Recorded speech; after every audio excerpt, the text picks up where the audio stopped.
Та бүхэнд энэ өдрийн мэндийг хүргэе. Eagle телевиз нэг сэдвээр хөтөлбөрөөр та бүхэнд үргэлжлэн хүрч байна. За өнөөдөр бид өвлийн аялал жуулчлал гэсэн ерөнхий сэдвийн дор зочдын студидтэй урьж энэ сэдвийн хүрээнд талын мэдээллүүдийг зөвхөн та бүхэнд өгөхөөр студид бэлэн болоод байна. Тэгэхээр миний баруун гар талаас аялал жуулчлалын мэргэжлийн холбооны удирдах зөвлөлийн дарга Мөнх Насан. За Jamo Grant группийн гүйцэтгэх захирал Дулам Сүрэн. За мөн Монголын Солонгос зах зээлийн холбооны удирдах зөвлөлийн гишүүн Дорж Сүрэн, нийслэлийн аялал жуулчлалын газрын бодлогын хэрэгжилтийн элцсийн дарга Туул нар бидний урилгаар студид өргөдөд ирээд байна. Та бүхэнд энэ өдрийн мэндийг хүргэе. За би сая яг хөтөлбөрийн ихэнд хэлчлээ те бидний ерөнхий ярилцах сэдэв бол өвлийн аялал жуулчлалаа гэдэг. Яг одоо нэг 10 жилийн өмнөхтэй харьцуулах юм бол магадгүй аялал жуулчлал гэдэг зөвхөн зуны улирал гэдэг нэг улирлын шинж чанартай яригддаг байсан зүйл бол одоо бол бас харьцангуй өвлийн аялал жуулчлал гэдэг зүйл давхар яригдж эхэлсэн. Гэхдээ аялал жуулчлалын компаниуд бас яг нэг улирлын шинж чанартай гэдэг ойлголт нь хэдий ард хоцорж байгаа ч гэсэн өвлийн аялал жуулчлал гэхээр аялал жуулчлалын компаниуд маань илүүтэйгээр бас гадагшаа чиглэсэн үйлчлэгээн дээр төвлөрөөд энэ нь болохоор одоо жишээ нь нөгөө эдийн засаг талаас дотооддоо гэхээс илүүтэйгээр гадагшаа валютыг гаргаж байгаа нэг юм үзэгдэл байгаа юм болоо да гэж би зүгээр хараад идэв байхгүй. Тэгэхээр ер нь өвлийн аялал жуулчлал өнөөдөр яг ямар төвшөнд байгаа вэ гэдэг асуултаар ярилцлага эхлэе гэж бодлоо. За баярлалаа. Монгол улс аялал жуулчлал тодорхой хэмжээнд нэлээд сайн хөгжиж байгаа. За ялангуяа одоо бид нар тоон үзүүлэлтээр бол одоо ковидын дараах аялал жуулчлал сэргсэн одоо хамгийн сайн сэргсэн орнуудын бас нэгээр бас шалгаж одоо тодорхой нэрлэж байгаа тийм. За энэ нь бол бид нар бол аялал жуулчлалын сэргэлтийг бол нэлээд сайн авч чадсан. За үүнээр яг уялдаад бид нар за 100 бол одоо зуны 2 сар 3 сар бол нэлээд жуулчтай бол одоо яг байгаа хэмжээнд нөгөө accommodation-ийнхаа одоо нөгөө хүнжлийнхээ хэрэгээр бол авчаад байгаа. За одоо бид нар яахаа гэхээр бид нар өгшөө цаашаага одоо нөгөө жуулчныхаа тоог ихсгий те одоо чанартай болгоё. За мөн дотоод аялал жуулчлал бас одоо гадагшаа алдахгүй дотооддоо барья гэдэг үднээс бол өвлийн аялал жуулчлалыг хөгжүүлэх нэг шаардлагатай байна. За тэгээ нэг өвлийн аялал жуулчлалыг хөгжүүлэхтэй холбоотой жил бүр бол өвлийн аялал жуулчлалын төлөвлөгөө одоо гаргаж байгаа. Тэгээ соёл спорт аялал жуулчлал залуучуудын яам, нийслэлийн аялал жуулчлалын газар аялал жуулчлалын мэргэжлийн холбоо 2025 онд 2026 оныхаа ивентүүдийг зарласан. Одоо тодорхой болгосон. За энэ дээр бол өвлийн аялал жуулчлалыг дэмжсэн ивентүүдэд нэлээд төлөв оруулж гисэн байна. За тэгээд энэ жилээс гэсэн үг үү? Гүү ер нь бол жил болгоно гэж байгаа. Тэгэхээр ер нь бол 26 оны төлөвлөгөө гарсан гэсэн үг. Тий. Ивентийн төлөвлөгөө. За тэгэхээр бид нар ивенттэй ингээд болчихж байгаа. За ингээд ивентийн талаар бол одоо манай нийслэлийн аялал жуулчлалын газрын дарга одоо Туул дарга маань ярих бах. Тэгээд бид нар энэ ивенттэй болсон. За бид нар тэгэхэд хэдий одоо аялал жуулчлалын одоо нөгөө хүлээж авах жуулчны баазууд маань дандаа зуны баазууд байдаг. Гэтэл одоо яг өвөл бид нар жуулчин авах те дотоодын аялагч, гадны аялагчийг авах боломжтой байна гэдгийг харцгаасан. Тэгээд харсны үднээс бол өөрсдийн хэмжээнд бол хөрөнгө оруулалтуудаа хийгээд баазуудаа сайжруулад бас нэлээд хэдэн газруудтай болцсон. Хуучин бол нэлээд бага байдаг байсан тоон бол одоо манай дээр судалгаагаар бол 70-80 баазууд байна. Урд нь бол одоо 30-40 бааз л одоо яг ажиллаж байгаа нэг үе тийм байсан бол одоо бүр нэг дахин өссөн багтаа.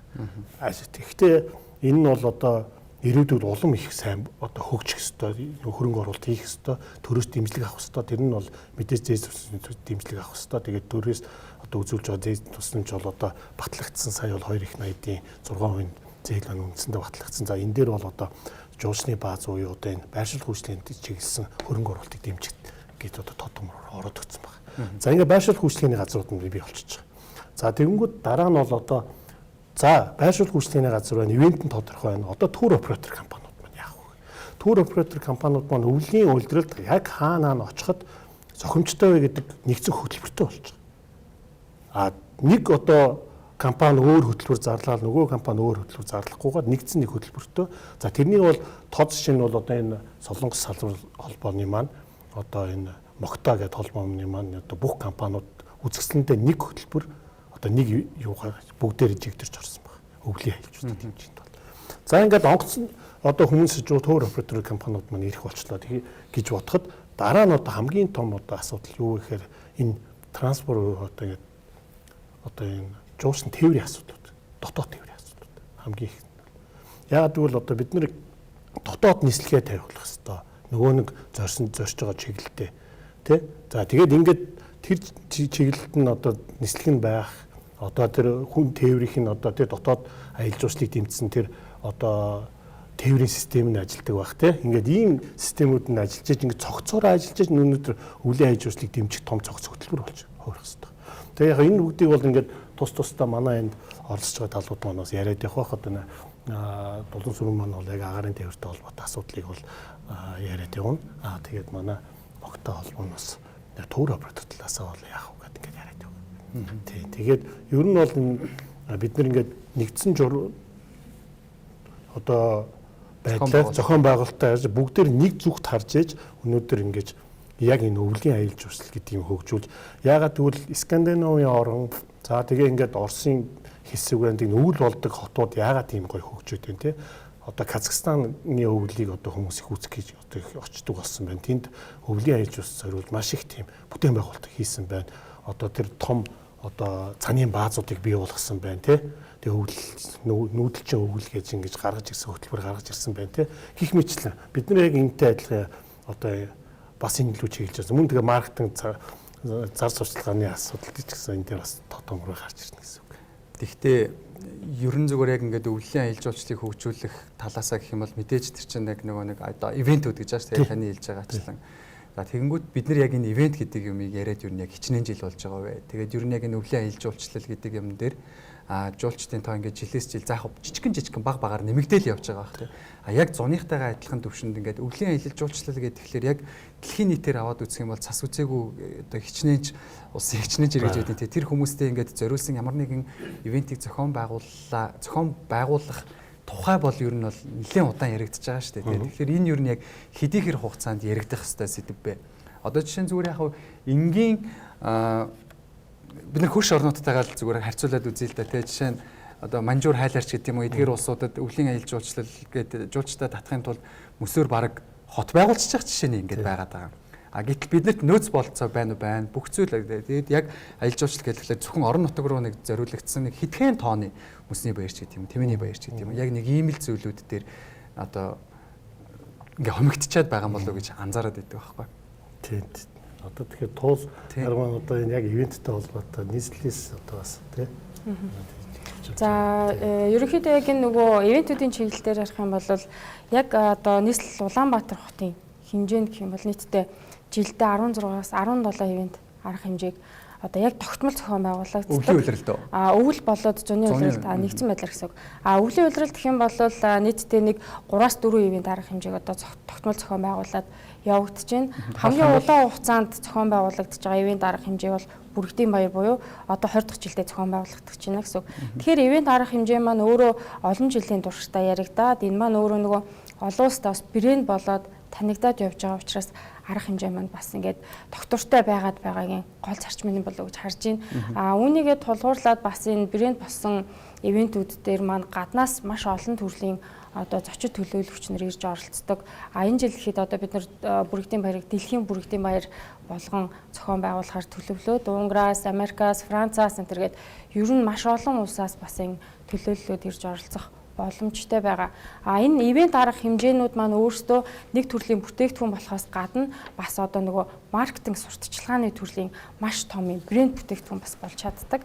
Энэ дээр ивент арга хэмжээнүүд дээр маань өөрөө яг энэ Монголын үндэсний өв соёлыг агуулсан бүтээгдэхүүнүүд одоо үзүүлж харуулах тэр одоо юуны мал аж ахуйгаас ахуулаад одоо шонхор шувууч гэдэг юм уу те ингээд ер нь юм зөндөө олон төрлийн өв соёлууд багтцсан байдаг учраас заавалчгүй одоо нөгөө бусад улс орныг дуурайгаад айхтар тийм том мөсөөр бүтээн байгуулалт янз бүрийн хийхээсээ илүү бид нар яг үндэсний өв соёлынхон бүтээгдэхүүнийг яг одоо нэг өөрсдийнхөө ондоошлыг бий болгохын тулд энэ одоо зарчмаараа бүтээгдэхүүнээ илүү юм төлхөө хөгжүүлээд явах нь илүү зүгээр баг. Тэгээд орон нутаг тус болгон өөрөө өөрсдөө гэсэн юм онцлогтой бүтээгдэхүүнийг илүү хөгжүүлснээр энэ нь өөрөө тухайн орон нутгийн онцлогийг бас бүрдүүлээд аялын бүтээгдэхүүн маань бас ингээд хөгжөө цаашдаа брэнд болоод олон жилийн турш доктортой явах юм зарчим нь бас үүсээд инүү гэж харж байгаа. Тухайлх юм бол жишээ нь та Бүрэгдийн баяр дээр жишээ авлаа шүү дээ тий. За өвөл зохион байгуулагддаг томоохон одоо ивентүүдийн нэг Бүрэгдийн баяр гэж тооцсон бол энэ яг нийслэлээс гэж явдаг уу? Манайх төр хувийн хвшлийн түншлэлээр буюу одоо хувийн хвшлийн байгууллагатай хамтар зохион байгуулдаг. Манай нийслэлийн аялал жуулчлалын газар мөн дээрээс нь Чингис хааны хүрээ жуулчны бааз, бүрэгдээ холбоо, дээрээс нь одоо Баян үлгийн нутгийн зөвлөлийн байгууллагатай ингээ хамтар зохион байгуулдаг байна. Газрууд нь өөр болоод идэг үлээ. Газрууд нь одоо яг ерөнхийдөө Чингисийн хүрээнд дээр л дандаа тогтмол зохион байгуулагддаг. Тий. Чингисийн хүрээ маань өөрөө бас нөгөө аяга онцлогтой. Яг энэ нөгөө Монголын нүүдэлч уламжлалын одоо гэр сууц нь байна. Дээрээс нөгөө хүсэгт аяллууд нь байна. Дээрээс нь одоо тэр нөгөө бүргэж шонхор шувуу гээд ийм зүйлүүд нь байдаг. Тухайн газар бас ингээд тэмцээн уралдаан янз бүрийн зохион байгуулахад ч гэсэн асуудалгүй байдаг учраас бас бид нар ерөнхийдөө ивент арга хэмжээнд зохион байгуулахтай зайлшгүй дид бүтцээ тулгуурлаа зохион байгуулахгүй бол дид бүтцгүй газар хэрвээ зохион байгуулвал энэ маань өөрөө маш их тийм нөгөө алдагчтай санхүүгийн одоо зарцуулалт их өндөр гарах тийм эрсдэлтэй байдаг учраас бид нар хамгийн гол нь бас дид бүтцээ хамгийн түрүүнд тулгуурлаж үзэх хэрэгтэй байна. Бүрэгдийн баярт тухайлх юм бол нийт оролцогчдын хичнээн хувь нь гадны жуулчтай дүү. За ер нь бүрэгдийн баярт нэг 20-с 25 мянган хүн одоо жилдээ ирж үздэг. Тэгэхээр энэний баг ойролцоогоор нэг 1000-аас 3000 орчим ямар ч байсан гадны зочид төлөөлөгчтэй байдаг. Ихэвчлэн дандаа гадны одоо нөгөө сэтгүүлчид, зураглаачид, зурагчид ирж одоо илүү их сонирхдаг. Өндөр түвшний юм нөгөө зурагчид бас айгүй их ирж зураг авч одоо тэрийг өөрийнхөө нөгөө брэнд бүтээгдэхүүн болгож ингээд бас зардаг. Тиймэрхүү тохиолдлууд бас байдаг. Одоо жишээ нь яг манай студид Монгол Солонгосын зах зээлийн аялал жуулчлалын холбооны гэж явж байгаа тийм төлөөлөл байгаа учраас манад нийт ирдэг жуулчдын одоо бараг талаас илүү хувийн шахуу Солонгосын жуулчид байдаг гэдэг утгаараа Солонгосын жуулчид за зуны улирал бол ойлгомжтой байх тийм ээ. Жишээ нь өвөл яг ямар одоо зүйлийг хүсэж байгаа гэдэг талаар та бүхний бас судалгаанууд байдаг л бах та. За тэгэхээр Солонгос жуулчдын хувьд бол мэдээж өвлийн аялал дээр бол мэдээж цас тийм үү. Тэгээд гол онцлог нь бол нөгөө бидний нөгөө анх танилцуулсан гэдэг шиг тийм нөгөө хөвсгөлийг бид нар илүү их түлхүү танилцуулдаг тийм өвөл. Тэгээд нөгөө төвийн аялал дээр болохоор ер нь тэрэлжийн өвлөлийг гэдэг юм уу тийм. Ингээд танилцуулсан зүйлийг илүү их сурталчилсан зүйлсийг жуулчид хүлээж авч хурц ирдэг байхгүй. Тэгэхээр бид нар яг сүүлийн жилүүдэд тэгэхээр бид нар бол яг Монголын Солонгос зах зээлийн аялал жуулчлалын холбооны хүрээнд тур операторуудын хүрээнд нэгдсэн өвлийн хөтөлбөр бий болгоё. Сүүлийн оролцож байгаа үзэсгэлэнгүүдээр яг тэрийгэ барья те. Зун бол хангалттай ирж байгаа учраас. За биднэрт бол яг ингээд байрших хэрэгсэл нэгдүгээрт хайгуу чухал тийм үү. Тэнд бид нар хангалттай жуулч аваач боломж нь байгаа. Яг очоод байршуулах газар нь нөгөө цөөхөн учраас тэр хэмжээндээ л жуулч наах болчиход байдаг байхгүй тийм. Тэгэхээр тур операторуудын хувьд бол зунч бай, өвөлч бай ер нь бол жуулч аавна гэдэг нэг асуудал биш. Ер нь бол гайгүй. Бусад хүчин зүйлээ шалтгаалаа жоохон цөөхөн авах тийм. Яг маркетингаа бас ингээд тултал нь хийсэн ч гэсэн нөгөө тээврийн хэрэгсэл гэдэг юм уу тийм, байрших хэрэгсэл гэдэг юм уу тэр зүйлүүдээс шалтгаалаа жоохон цөөхөн болчиход байдаг. Тэгэхээр энэ дээр бол нөгөө бусад салбар холбоо яам газруудтайгаа хамтраад ажиллах юм бол уг нь боломжгүй зүйл биш. Солонгос жуулчдын яг зундаа ирж байгаа жуулчд бол нөгөө одыг харах гэж өвөлдөө зундаа ирдэг бол өвөлдөө бол яг тэр нөгөө цас намуухан байгаль тэр онцлог зүйлүүдийг илүү харж байгаа. Монголын өвлийг бол маш хүүтэн гэж ер нь бол анх төсөөлж ирдэг. Гэхдээ яг ирсэн байна бол тийм биш юм байна гэдгийг бол мэдрээд буцдаг юм. Гэхдээ одоо жишээ нь Солонгосын хувьд бол бас харьцангуй аялал жуулчлал хөгжсөн улсуудын тоонд орох байх гэж бодож байна. Тэгмээ тэндээс нэг ийм байвал гэдэг бас нэг санаанууд гарч байгаа юу. Жишээ нь тухайлах юм бол одоо юу гэдэг нэг өвлийн улиралтай за өвлийн улирлыг одоо брэнд болгож чадсан улсуудаас бид нэр жишээлээд аваад үзэх юм бол яг Солонгосын жуулчид тийм зүйлийг хармаар байна, үзмээр байна гэдэг саналуудыг нь ер нь сонсч ирсэн болоо. Ер нь бол угаасаа нийтээрээ зүгээр угаасаа цасал ойлгомжтой шүү дээ. Монголын өвлийг үзье л гэдэг тийм л хүсэлт ирдэг тийм. Тэгээд тэрэн дээр одоо яг нөгөө 10 жилийн өмнөх одоогийн харьцуулж байгаа хоёрын хооронд бол жуулчдын нөгөө нэг шаардлага нь боловсрол нь арай жоохон дээр болцсон тийм ээ. Байрч байгаа газар нь арай жоохон илүү тухтай баймаар байна гэдэг л хүсэлт тавьдаг. Ер нь бол. Тэрнээс ш тэртээ дөрвөн нэгэнд Монголд ирсэн учраас бүх зүйл нь л сонир содон байх шүү дээ. Бидний хувьд. Яг бүр нэг амар онцолж нэг ивент гэж нэг амар зорж ирэхээсээ илүү зүгээр л Монголын өвлөлийг л нэг үзчихмээр байна. Тэр за ер нь бол одоо жуулчдын бас тавьдаг нөхцөлийг хэлж штэ тэ 5 дахьтай орчоон гэдэг. Өвлийн одоо жишээ нь яг танай компанийн хувьд ер нь одоо байгуулагдсан цагаас хойш дөрвөн улиралдаа үйл ажиллагаа явуулж байгаа юу? Сүүлийн жилүүдэд үлийн улиралдаас үйл ажиллагаа явуулдаг болж байгаа юу? За ингэсэн бид хэд ер нь бол тэрэлжээ 3 салбартай л да Жамгоранд групп бол. Гэхдээ одоо 3 салбар баазаас өвлийн нэг бааз нь үйл ажиллагаа тэрэлжтэр тэн зах зээлтэй байгаад байна гэдэг. Хөвсгөл говь дээр бол өвлийн төрлийн одоо бүтээн босголт хийгээд засварын тэр оруулаад бэлдээ гэж их судалсан. За судалгаа хийгээд үзэхэд ямар үр дүн гардаг вэ гэхээр тэнд ингээд тасралтгүй хүн ирүүлжээж нөгөө зардлаа нөхөж ажиллана. За үйлдэх бааз ер нь зундаач их зардал өндөртэй одоо төрлийн бизнес. Тэгэхээр салхинд ингэж хийсэж байгаа юм шиг зүгээр гаргаад мөнгө хайцсан юм шиг тэгэж алга болохоор хэмжээний илэгдэл хорогдол ихтэй байдаг. За тэгээд тэр өндөр илэгдэл хорогдолтой байдаг газарт өвөл дахиад хүний нөөцөөр зарцуулаад ингээд хүн гүгэр байл яах вэ? Тэр эрсдлийнхэн хүлээх вэ гэдэг ийм асуудлууд их гардаг байсан. За гэхдээ одоо яагаад би гардаг байсан гэж өнгөрсөн цаг дээр хэлж байгаа вэ гэхээр сүүлийн жилүүдэд гарч байгаа маш их тийм өөрчлөлтүүд байна. За нэгдүгürt бид нар дотооддоо нислэгтэй болчлоо. Мят компани маань бол үйлдөө хөвсгөл рүү 70 задгад руу гэдэг үл рүү нисэж байна. Энд нислэгийн урсгал байна гэдэг чинь нөгөө бааз дээр ирэх жуулчдад хамгийн гол нь тэр хүмүүсийг тээвэрлэж аваач шүү дээ. Тэгэхээр тэр нь гараад ирж байгаа учраас за нэгдүгürt урсгал үүсэж байгаа том давуу тал. Хоёр тэгвэл улсаараа ингээд засгийн бодлогоор аялал жуулчлалыг дэмжиж гэдэг тэр дотроо өвлийн аялал жуулчлалыг дэмжиж гэдэг яриа бол аялал жуулчлалын бизнес эрхэлж байгаа бидний хувьд төрн дэмжиж байгаа юм байна гэхээр баталгаа болчдөг. Нөгөө талаараа. Одоо тэгэхээр төр нь өөрөө аялал жуулчлалыг хөгжүүлэх бодлого гэдээ яриад эхэллээ. Түүнийг дагалдаж явж байгаа организашнууд бүгд нэгдмэл байдлаар өвлийн аялал жуулчлалаа яриад эхэллээ. Энэ үе шатын дараа жуулчдын чинь одоо шууд өөрөө ирэх жуулчин байна. Гэтэл тэр жуулчныг аялуулах гадаадын агентос байгаа мэрэгжлийн тур операторууд байгаа. Тэдгээр тур операторуудад за улс нь оролцоод эхэлсэн юм чи бид нар тийм баталгаа болж байна гэдэг тийм сэтэл төрөөд эхэлж байна гэсэн. Тэгэхээр улсын хэмжээнд энэ ковидын дараагаас бол мэдээж манай Монгол Улсын засгийн газар бол аялал жуулчлалыг айгүй тийм том сэтэл болгож ярьж эхэлсэн. Тэгээд ач холбогдол өгж байгаагийнхаа хэрээрээ бид нарт бас ийм далд хэлбэрийн дэмжлэг олж явдаг гэсэн үг. Тэр нь баталгаа өгж байгаа гэсэн утгаараа. За тэгээд энэ өөрчлөлтүүд гарч ирсэн учраас энэ жил өвлийн бааз тогтчлт хийж үзлээ. За сорилт бол өстой хатуу сорилтуудтай тулгарч байна бид нар. За тэгээд энэ бүх хатуу сорилтын дараа бол одоо ингээд өвлөлтөө ажиллах баазыгаа бол босгож авч байгаа. Тэгээд зундаач ажиллахад одоо хүндрэлтэй байдаг юм чинь өвөл гэдэг. Тэгтээ бол аялал жуулчлалын салбарт төвчээлээд явхад хувийн бизнесүүд ингэж урьдчилж орж зориглож хийхгүй л болохгүй бас байгаад байгаа. Аль болгоныг одоо төр дээр оноох вэ гэдэг шиг те нэг талаасаа нөгөө талаасаа гэвэл бас энэ нөгөө нэг хөнгөлтөө зэлийн мэдээлэл гарч яана гэдэг бол биднэрт нэг юм найдвар төрүүлчихэж байгаа юм л да. За ер нь энийг хийгээд эхлүүлээд явж явах үед асуудал гараад ирэхэд бас дэмжлэг аваад явж болох юм байна гэдэг тийм итгэл төрүүлсэн гэсэн үг.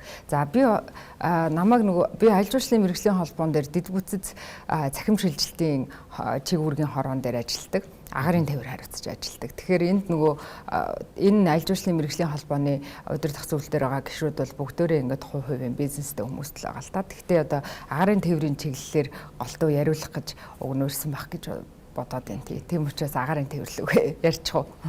За тухайлах юм бол агарын тээвэртэй холбоотой яг ямар асуудлууд дээр голцлоо мэдээллийг өгье гэж байгаа. Би тэгээд яг сая таны ярианаас нэг зүйлийг бас тодруулмаар санагдлаа л да. Одоо бид нэг стандарт гэж ярьдэн шүү дээ. Аялал жуулчлалын яг цогцүүлжилгээ бий болгох тэр стандартад хичнээн салбарын ямар хүмүүс яг ингэж оролцож ийж одоо жишээ нь Монгол тухайн жуулчин өөрийнхөө улсаас хувцас аваад онгоцон суугаад наашаа ирээд буцаад гэртээ тэр очтол тэр процесс нь яг ямар шатмаар явагдчихийж энэ яг жинхэнэ стандартын аялал жуулчлал гэж нэрлэгдэх юм те. Манайхаа яг энэ стандартын хичнээн хувьд нь явж байгаа.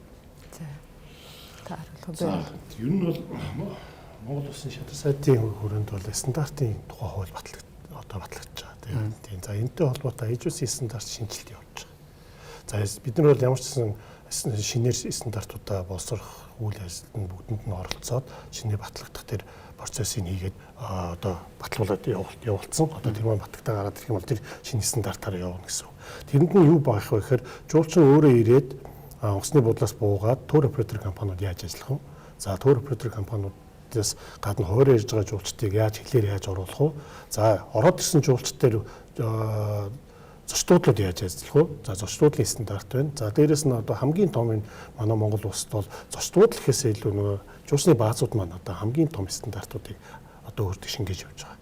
Тэгэхээр жуучны баазын стандартуудыг бас энэ дээр бол нэлээсээ оруулж өгсөн, хуучин оруулж өгсөн. Тэгэхээр яг бид нар бол тэн дээр юуг хамгийн түрүү оруулж өгсөн бэхээр Монгол улс өөрөө өргөн удам газар нутагтай учраас говийн бүсд ажиллаж байгаа жуучны баазуудын стандарт хангаан бүсд ажиллаж байгаа жуучны баазын стандартууд өөр.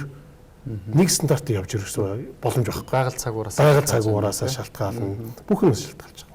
Тэгэхээр энэ нэг яламжийг гаргаж өгч байгаа. Нэгдүгээрт, хоёрдугаарт одоо нөгөө хуучны стандартаар бол одоо хаяад ирлээл бааз байж болохгүй нөгөө нэг 200 м заавалны бааз байх ёстой гэдэг одоо говьд бол боломжтой. Хангаад бол эзэж хэрэгжих боломжгүй стандартууд яваад идэг. Гэтэл энийг бол бид нар тэгээд зөрчөөд мэдсэн мөртлөө зөрчигдөд яваад идэг. За энийг бас зохицуулсан зохицуултууд гэх мэтлэн ингээд алхам тутамд ингээд нэг стандартуудын шаардлагуудыг бас нэлээд сайн оруулаад өгсөн баг. Тий. Тэгээд энэ стандартаа хэрэгжүүлснээр бид нар аж ахуйн мэргэжлийн холбоон дээр зэрэглэлүүд орж ирж байгаа. Одоо ингээд нөгөө жуучны баазууч нь урд нь бол нэг юуны од биш юуны зэрэглэл гэж байдаг. Цэцэгний зэрэглэл гэж байдаг гэсэн. За тэрийг бол бид нар бас цэцэг биш хоёр нь бол од гэдгээр нь яваад нэг сэргий хийж байгаа. Тэгээ ингээд нөгөө яг ингээд одоо ч та бүгд мэдж байгаа хот өөрөө ч гэсэн мэдж байгаа. Аж ахуйн баазуудаар явах жуучны бааз гэх тээ. Тэгсэн мөртөө ресорт гэж бичсэн мөртлөө бүр нэг баазнаас одоо дор үгүүлж байгаа. Тийм ингээд нэг харахад тий. Тэгсэн мөртлөө яг үнэхээр ресурсууд нь жуусны бааз гэж бичсэн байж байгаа тий. Эсвэл лож гэж ингээд нэр томьёоны хувьд ч гэсэн энэ бол бүр ингээд замраг алдсан байхгүй.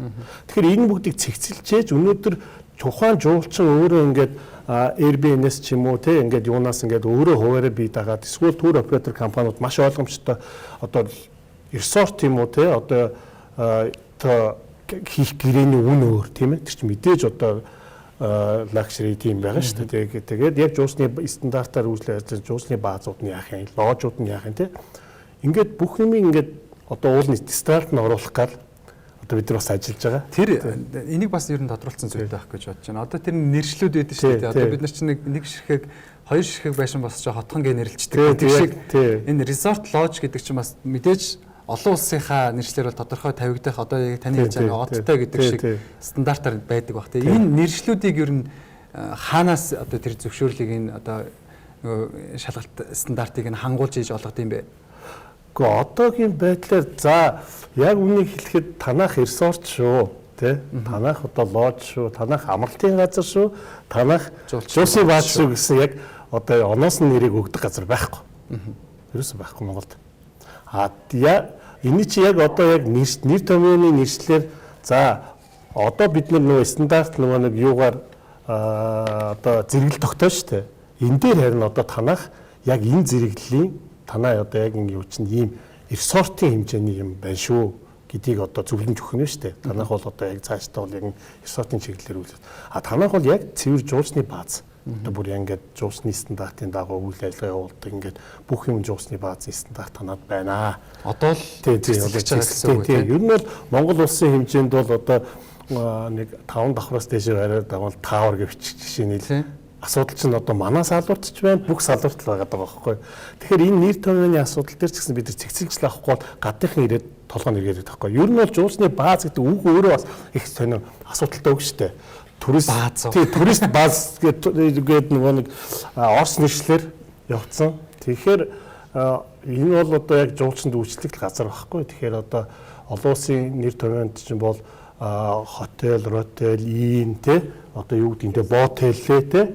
Ингээд ингээд олон улсын нэршлэгүүд нь байгаа биднэрт бол ашиглыг юу вэ? Гэтэл одоо яг үнийг хэлэхэд жуусны бааз, амралтын газар гэдэг Монгол сайхан нэршлүүд байгаад байдаг одоо монголчцсан.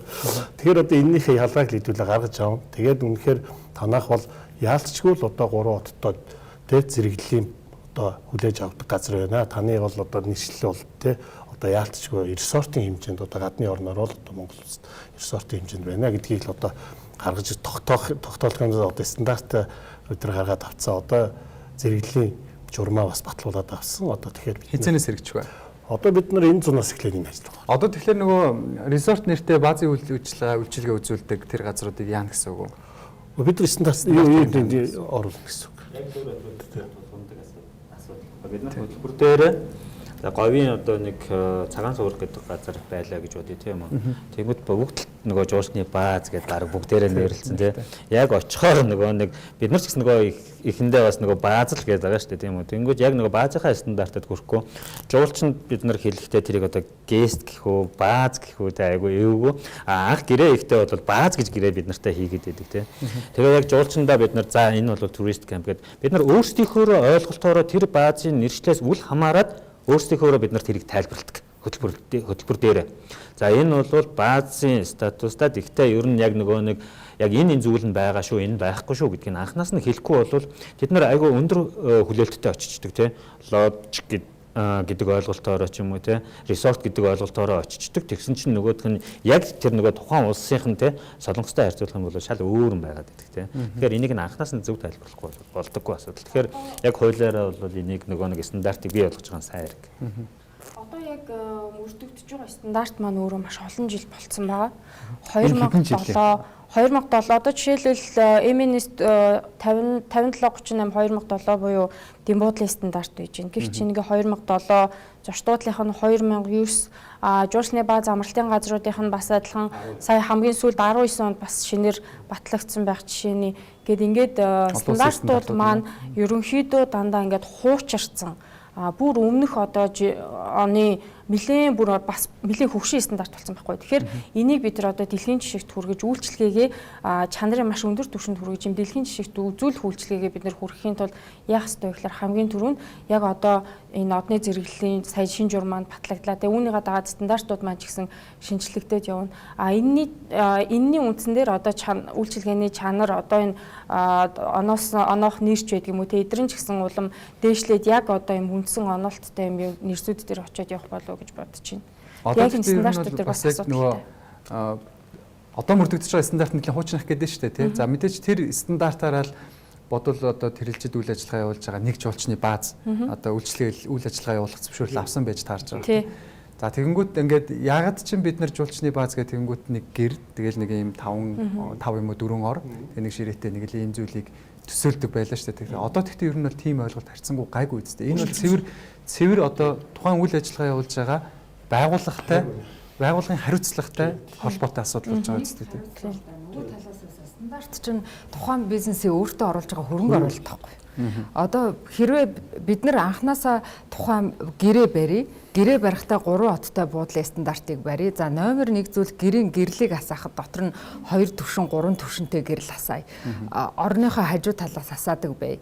Гэрт оронгууд яг орох мөчөд хажууд нь гэрлийн унтраалга байх ёстой гэдгээс эхлээд тэр стандартыг хэрэгжүүлсэний дараа тэр байгууллага дээр ирж байгаа жуулчны өөрийнх нь авах мэдрэмжийн эргономик чанар сайжраад түүнээс үүдэлтэйгээр сэтгэл ханамж нь дээшлээд ирэхээр бизнес өөртөө хөрөнгө оруулж байгаа болоод байна.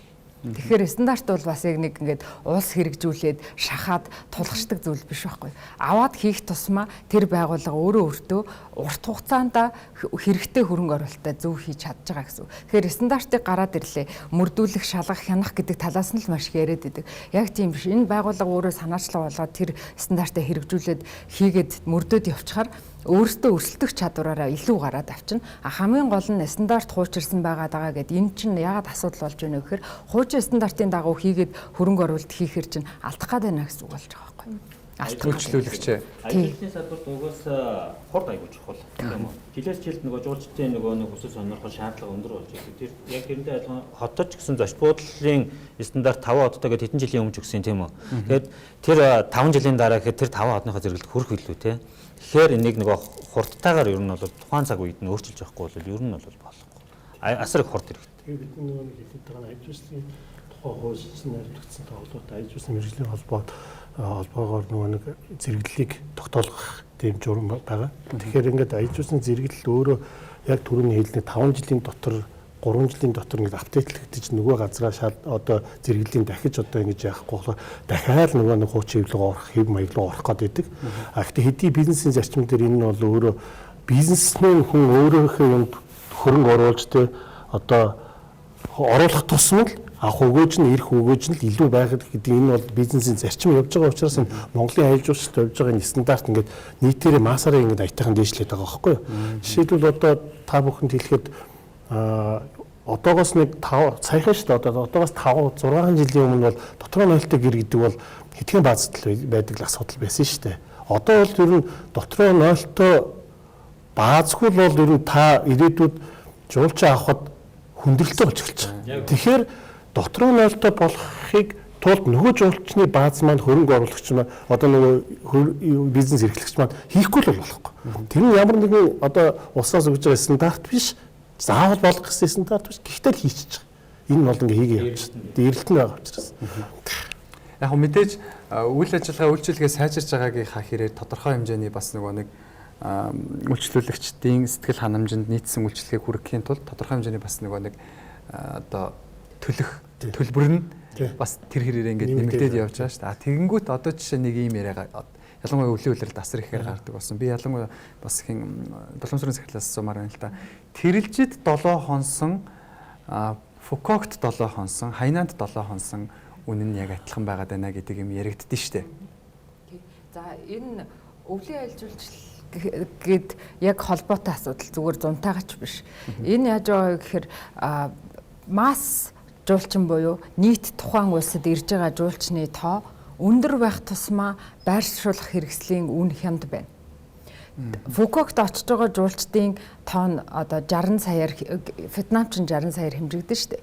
Монголчин болохоор 1 сая хүрээгүй байгаа байхгүй юу. Тэгэхээр хэрэглэгчийг тэгээд тэнд Вьетнам дахиад өөрийнх нь 5 сая хүн ам байж байна. Манад болохоор тэгээд жижигхэн газар дээр бөөнцөө амьдарч байна. Манад бол асар том газар нутгтэр 3.5 сая хүн ингээд тархацсан байдлаар амьдарч байна. Тэгвэл энд байгаа зах зээл чинь өөрөө юм жижиг байгаа учраас тэр зах зээл дээр ижил хэмжээний стандартыг бүтээхийн тулд оруулах зарцуулах хөрөнгө өндөр тэгээ үнэн өндөр байна л гэсэн үг. Энэ зарчим бол ерөөсө бүх газарт нөлөөлдөг. Нислэг дээр олон зарчигч байх тусмаа үнэн хэмд болно. Бааз дээр олон хүн буух тусмаа үнэн хэмд болно. Тэгэхээр бидний хамгийн асуудал бол волюм одоо яг нийт эзэл хүн маань ямар байх вэ гэдэгт болж байна. За тэгвэл хэрвээ бид нар одоо юутай Вьетнамтай адилхан 60 сая жуулчин жилдээ авъя ч гэдэг юм уу те одоо бид нар Парис шиг болоо Итали шиг болъё гэдэг. Тэнд чинь дахиад өөрийнх нь хүн ам 60 сая 120 сая хүн амтай бэжэж тэрийг даацыг авч байгаа шүү дээ. Тэгэхээр манай аялал жуулчлалыг ингээд айгуу тийм би одоо айгуу тийм бохир аргаар нэрлэх гэдэг л да. Гэхдээ тэгж нэрлэхэд бутик байхгүй. Бутик хотел гэдэг, бутик зочид буудлал гэдэг шиг.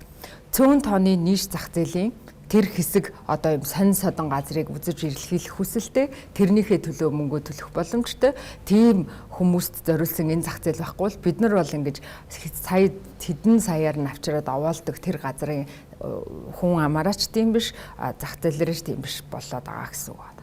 Тэгэхээр энэ одоо үүнээс үүдээд ярихад бол нислэг бас одоо яг адилхан байна. Хэрвээ олон зорчигч хоёр талдаа нисэдэвэл том хөлөг агарын хөлөг том хөлөг гарна. Тэгээд том хөлөг гарах тусмаа нэгж пледний суудлын үн багасна. Хүмүүс одоо би эднэр Монголын хөлийг давчаад өөр газараас нислэг авахар хямдхан байна. Монголоос гарахад үнэтэй байна гэж яриад байгаа чинь аргагүй байхгүй. Масаараа л байгаа гэсэн үг тийм.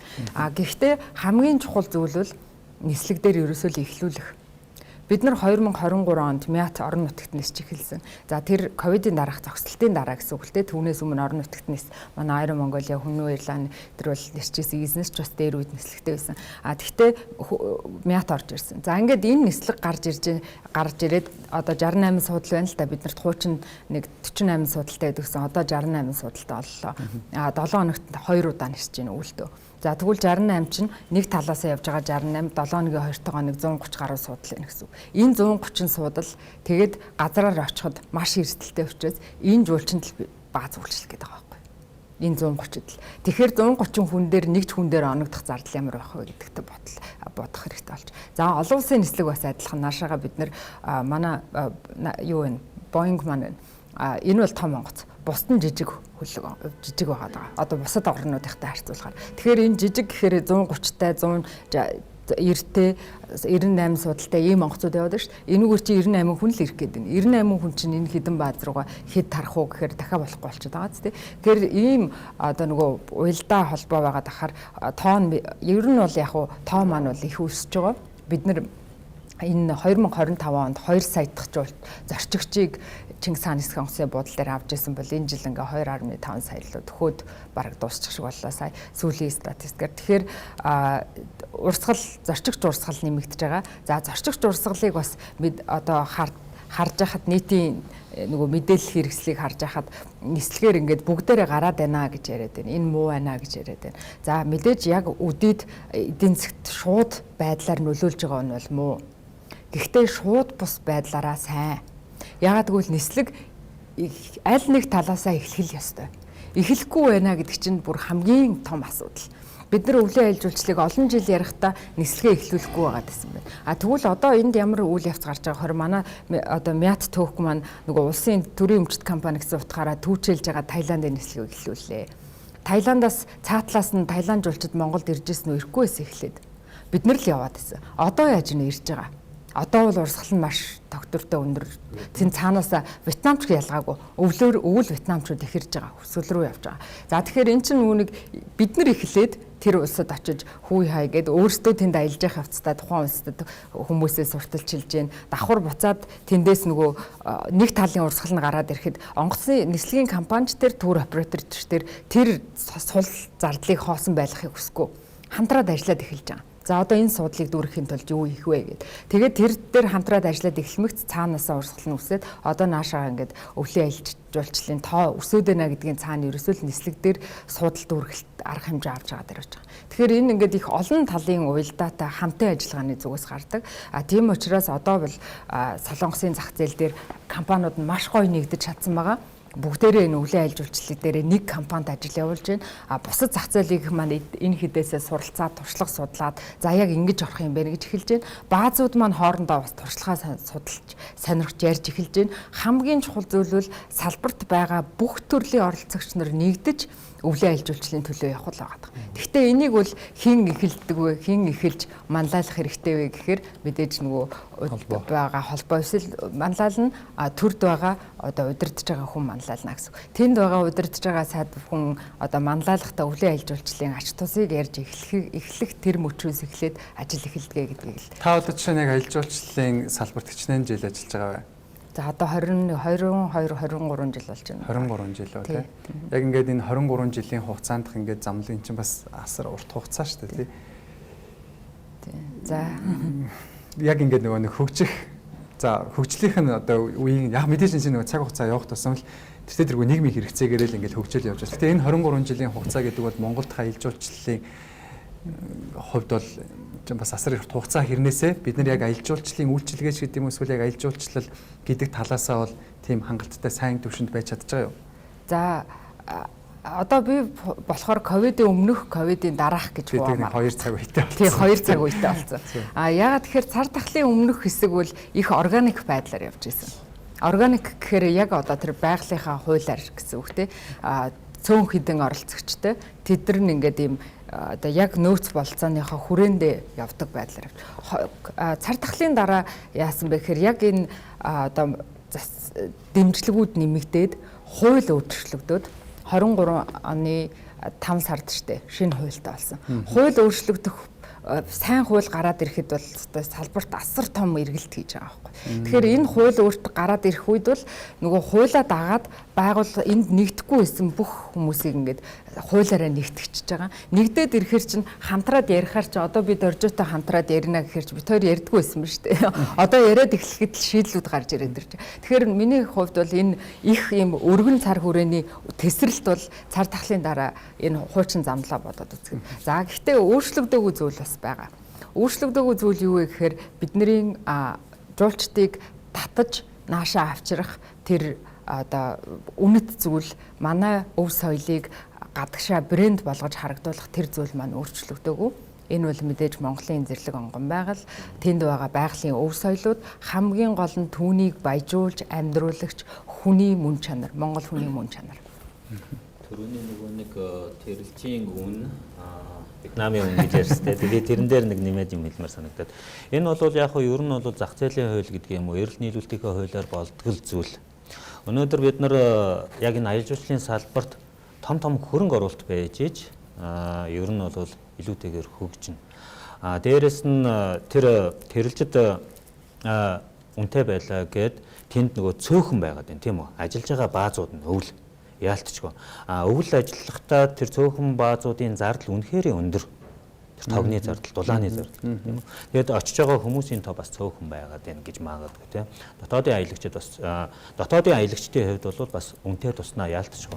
Зүгээр гадны жуулчдын хувьд бол үн бол бас тийм чухал биш шүү. Миний хувьд бол дэлхийд дээр 8 сая хүн, солонгосын зах зээл дээр 50 сая хүн байхад бид нар хангалттай жуулчин авах боломжтой. Төр операторын хувьд бол бид нарт юу хэрэгтэй? Бид нарт юу хэрэгтэй байна вэ гэх юм бол нөгөө нэг 5 тухтай яг тухайн цаг үед нь нийцсэн байршуулах хэрэгсэл тийм үү? Агаарын тээвэр болон бусад тээврүүд л хэрэгтэй. Тэрнээс нэг ууг нь бол бас одоо доржиг хэлэхээр бас нэг хальт нэмээд нэг хэлчихэ. Манайхан бас өөрсдөө их сайн бодох хэрэгтэй. Ямар улсад амьдарч байгаа вэ гэдэг.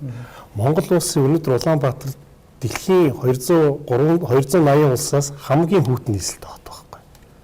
Ийм хүйтэн нийслэлтэй хот өнөөдөр Букокийн дулаан газрын accommodation-тэй харьцуулж юус болохгүй.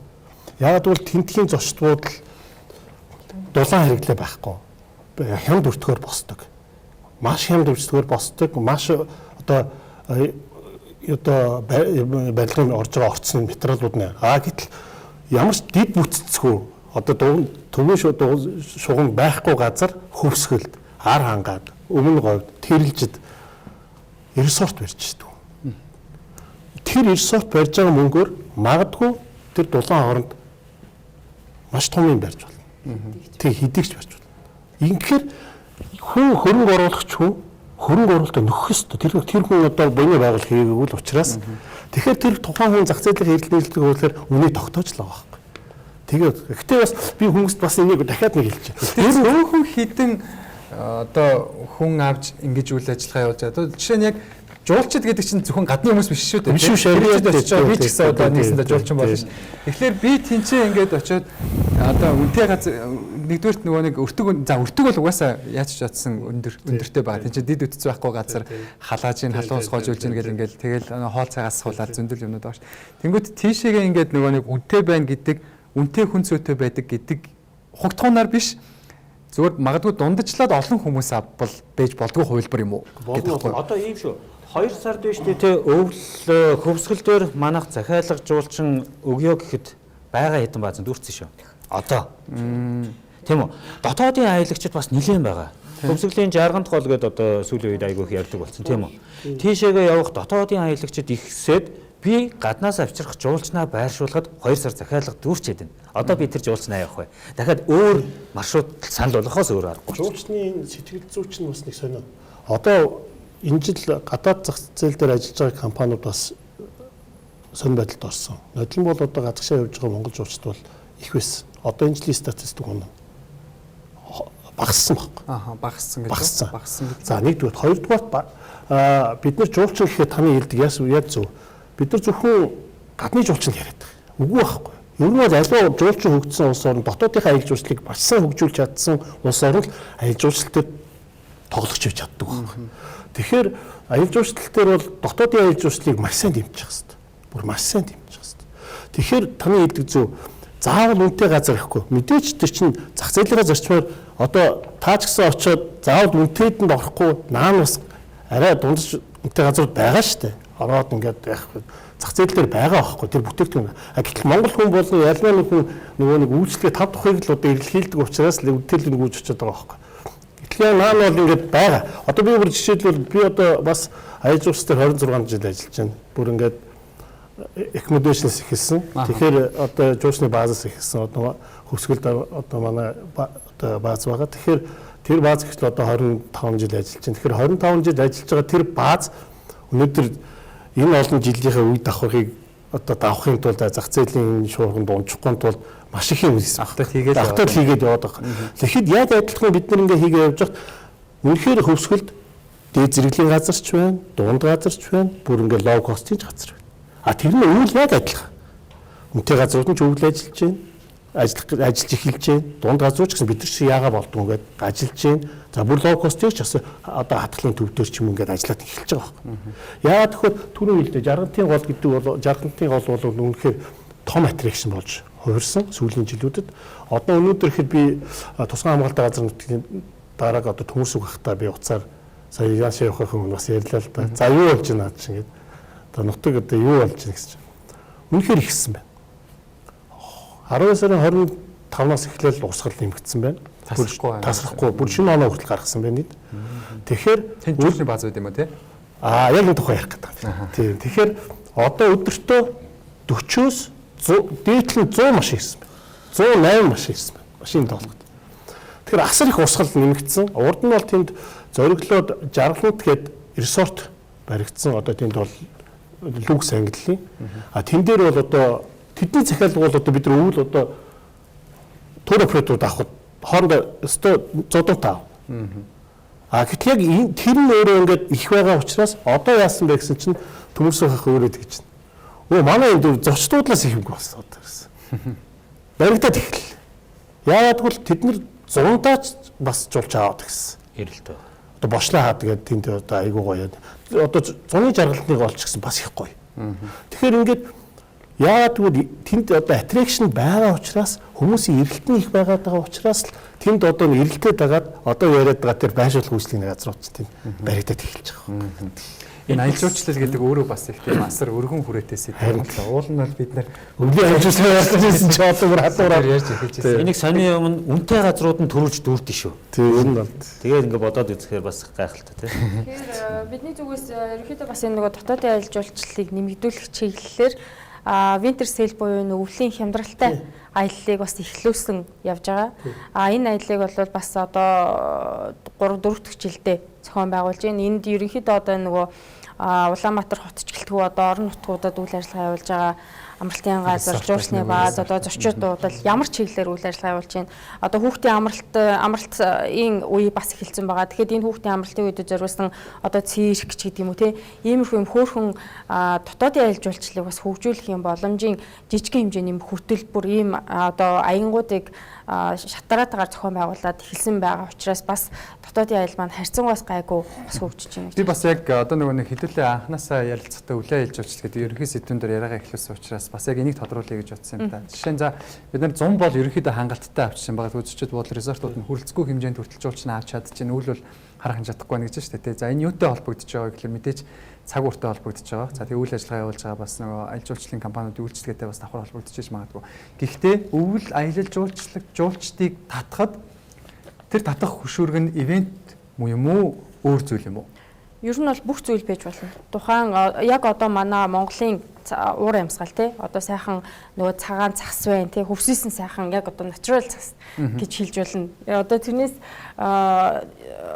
яг Японд яг бас гоё байдаг өвлөн. Гэхдээ би бол Монголынхаа өвөлд илүү дуртай. Манай Монголын өвөл тийм ширүүн хуурай уур амьсгалтай ч гэсэндээ нөгөө цаанаас амар гоё юм цэвэр агаартай байдаг учраас тэгэхээр за ивент арга хэмжээ бас нэг хүчин зүйл нь. Тэгээ дахиад мөн мэдээж зориочих газрууд буюу үзэсгэлэнт байгаль одоо тэр нөгөө жишээлбэл зүгээр Улаанбаатар хотоор л би зүгээр жишээ аваад байгаа. Яг тэгэхээр би нөгөө нийслэлийг төлөөж ярьж байгаа учраас. За богдуул байж болж гин, тэрэлж байгалийн зохицолборт газар байж болж гин.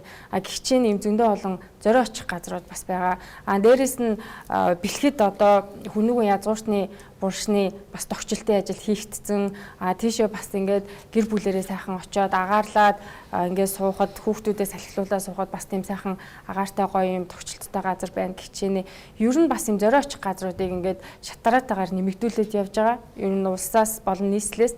Тэгэхээр энэ зорио очих газруудыг бас давхар ингээд нэмэгдүүлээд явах нь бас зүйтэй байх. Дээрээс нь мөн байршуулах хэрэгсэл буюу одоо энэ 5 тухтай мэдээж өвлийн хүүтэнд ирж байгаа учраас дулаан сайхан 5 тухтай үйлчлэгээ авах зорилготой байх. Тэгээд мөн дээрээс нь өвлийн Монголын өөрийнх нь өвлийн өв соёл гэж амар тусдаа айгуу тийм өргөн агуулгатай айгуу гоё юм соёл байдаг. Цагаан сараас ихсүүлээд дээрээс нь одоо нэг өвлийн морь чарга, тэмээ, хүсэх дунлаг гэх чинь тэ нохоо чарга ингээд зөндөө олон юм бүтээгдэхүүнүүд байгаа учраас энэ маань Монголын одоо зорио ирэх бас томоохон шалтгаанууд болж чадж байгаа. Энэ дээр дотоодын аялагчид маань ч гэсэндээ өөрсдөө нохоо чарган дээр сууж үзээгүй тэ өвлийн морь унлаг одоо энэ өвлийн тэмээ хүсэг гэдэг чинь ямар юм байдгийг бэгдийг дотоодынхан маань өөрсдөө хүртэл мэддэг шүү дээ. Гэхдээ яг энэ үйлчлэгийг аваад ингээд эхлээд үзэн ямар гой сүрлэг юм бэ манай энэ өвлийн одоо юм өв соёл гэдэг юм чинь гэдэг юм бахархах зүйл бас айгүй их төрдөг. Тэгэхээр залуучуудад ч гэсэн энэ өв соёлоо бид нар бас давхар тээж үлдэх зорилготойгоор бас ийм үзүр үйлчилгээ, ивент арга хэмжээ бүх төрлийн зүйлийг л ерөөсөө одоо цогцоор нь л байлгах. 100 ямар үйлчилгээ явуулдаг, яг тэр үйлчилгээг л өвөл ерөөсөө л цогцоор нь л явуулах зарчимтай. Ер нь бол дэлхий дээр аялал жуулчлал хөгжсөн туршлагууд бол 100% ивент. Яагаад вэ гэхээр альва нэг газар та Африкийн аль нэгэн оронд үнэхээр гайхамшигтай газар байгааг тэр хүн 1000 хэлээд ганц нэгэн хүний хүрээнд л тэрийг мэднэ. Өнөөдөр тэмээний гайхамшиг гэдгийг газар хоёр бүх тэмээний өвөл уралддаг энэ уралдгийн байна гэдгийг одоо мэдэхгүй, дэлхийн мэдэхгүй. Манай Монголд иржсэн жуулчин мэднэ. Гэтэл энийг юугаар таниулдгүй, юугаар эхлээд таниулах одоо процесс явдгүй гэдэг нь ерөөсөө л ивент. Өнөөдөр талын түмэн адуу гэдэг одоо зохион байгуулж байна. Монголчууд өвлийн наадам, өвлийн морины наадам хийдэг юм байна гэдгийг тэргээр үзүүлж байгаа. За өвөл тэмээний баяр хийж байна. Тэмээний тий. Тэмээний баяраар тэмээ хоёр бүх тэмээг өвөл уралдуулж ингэж нааддаг юм байна монголчууд. Бас л ивентээр. За энийг чинь дагаад нөгөө Монголын өв соёл наач нөгөө нэг цугтаа явж байгаа байхгүй нүүдэлчин ах амьдрал тий. Стил нөгөө бид нар чинь нүүдэлчин нэрэл одоо гарч ирж байгаа ш дэлхийд. Тэгээд сая Physical Asia ч хүртэл одоо энэ зар сурталчилгаан дээр маш их нөлөөллөө. Яг тэгвэл Welcome to Mongolia гэдэг Winter Mongolia гэдэг бүр ингээд зарлж байгаад өвлийн Монголд ирээрээ гэж зарлж байна. За энд бас манай байршуул хөгжлөгийн газар одоо Монгол намаатгийн дээр маш сайн одоо үйлчлэгээ үзээс оролцсон. Тэгээ энэ бол одоо өв соёлыг маш сайн сурчилж чадж байна. За саяхан тэр юу хямдралын хүрээнд бол одоо өнөөдөр ингээд пост харж хахад хустан жуусны бааз маань хямдрал зарлж байна. Тэ? За тэрэлжийн баазууд зарлж байна. За энд байгаа нөгөө нэг ноолуурын идэл зардаг одоо Кашмир тэ одоо жуусны одоо худалдаа авалтыг тэмцсэн газрууд маань нотлон бол одоо маш том хөнгөлтүүдийг өгсөн. Яг бол ковидын дараа бас геополитикийн асуудал одоо Оростой байгаа учраас Орос өөрөө тийм асуудалтай байгаа учраас нөгөө нэг Оросоос ирдэг өвлийн жуулчд ихссэн. Яг бол худалдаа авалт хийх зорилгоор ирж байгаа энэ жуулчд бас ингэж их бас ирдэг болсон. Яг бол 5 дахь хагасны өдрүүд Монголд орж ирээд амранга барай заслын хийлгээд тэгэнгүүтээ барай заслын хийлгээд тэгээ гарахтаа энэ худалдаа авалтаа ялж энэ ноолоор аваад гардаг тийм. Энэ урслыг дэмжиж бүр нодлон бол бид нар бол бүр нөгөө автобусны рейсийг нэмэгдүүлжсэн. Гэх мэтлээ ингээд тэгээд таны хэлж байгаа яг хэлэхэд бол ивент бол чухал, маш чухал. Ивент чухлаа. Гэхдээ ер нь бол нэгдүгээр бол ер нь бол маркетинг гэдэг ерөнхий том ойлголт байгаа. Монгол улс гэдгийг дэлхийн нийтэд сурчлаад өгөөч гэж нөгөө яамнаас гуймаар байна гэдэгтэй адилхан ивент дараа нь тийм үү. Дээрээс нь тэр нөгөө хям дуун гэдэг юм байршуулах гэдгээс илүү хүн эхлээд Монгол гэдгийг мэдээд тийм үү. Бид нар нөгөө түрүү нэг таны асууж ирсэн нөгөө нэг солонгос жуулчид юун дээр илүү анхаарч ирээд байна гэхээр ер нь Монголын өвөл гэдэг зүйл дээр тийм. Тэгээд тэрийг манай Монголын солонгос зах зээлийн аялал жуулчлалын холбоо нөгөө өрөө болгоод Winter Wonderland of Mongolia гэдэг слоган өгтэй болж байгаа байхгүй тий. Тэгэхээр энэ үгэн дээр ч гэсэн зөвхөн Монголын аялал бол гайхамшигтай шүү гэдгийг л тайлбарлаж байгаа. Зам бол бид нар Монголын говь, Монголын од гэдгийг тайлбарладаг бол өвөл бол зөвхөн Монголын өвөл гэдэг нь гайхамшигтай маа гэдгийг тайлбарлаж. За бидний ярилцах хугацаа өндөрлж байна. Тэгээд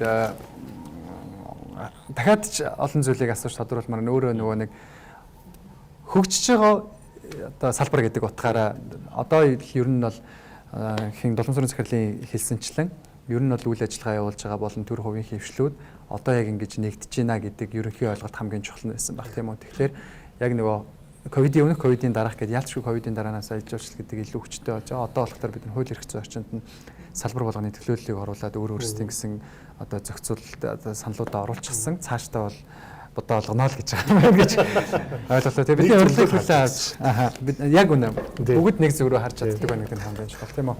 Бидний урилгыг хүлээн авч ирсэн оролцогчдод баярлалаа. Тэгээ Eagle телевиз нэг сэдвэр хөтөлбөрөөр та бүхэнд хүрэлээ. Өнөөдөр манай студид аялал жуулчлалын мэргэжлийн холбооны удирдах зөвлөлийн дарга Мөнх Насан, за Jomo Grand Group-ийн гүйцэтгэх захирал Дулам Сүрэн, Монгол улсын аялал жуулчлалын холбооны удирдах зөвлөлийн гишүүн Дорж Сүрэн болон нийслэлийн аялал жуулчлалын газрын бодлогын хэрэгжилтийн хэлтсийн дарга Туул нар өргөтэй ирж үзэгч та бүхэнд төвлөрийн аялал жуулчлалтай холбоотой төр болон хувийн хвшлүүдийн үйл ажиллагаануудтай холбоотой мэдээллүүд өглөө бидний урилга хүлээн авсан баярлалаа. Ажлын амжилт хүсье. Баярлалаа. За баярлалаа. Үзэгч та бүхэнд Eagle телевиз нэг сэдвэр хөтөлбөр хүрлээ. Хамт байсанд баярлалаа.